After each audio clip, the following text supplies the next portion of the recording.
Welcome to Chillin' 101. We hope this video helps. You start now. Plug the Echo Show 5 into power and watch the screen boot. It will display a language and Wi-Fi prompt. On your phone, open the Alexa app and sign in with the same Amazon account you plan to use. Make sure Bluetooth is on and your phone is connected to the home Wi-Fi network. 2. 4 GHz often works best for initial setup. Once the device is awake, tap Devices in the app to begin pairing with your Echo Show 5. Once done with the initial app navigation, tap Devices, hit the plus icon, and choose Add Device. Select Amazon Echo and then Echo Show. The app will search.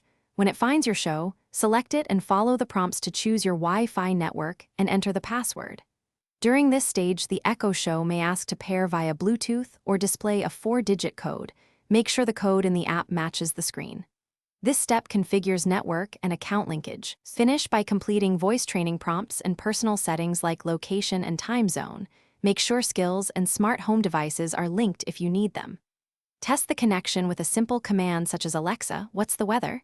And listen for a reply. Check camera preview and screen brightness. If something goes wrong, try the quick fix. Reboot your router and the Echo Show, move your phone closer, or perform a device reset. If prompted, re-enter Wi-Fi credentials and repeat the pairing steps in the app. Thanks for watching. Consider subscribing if we helped you.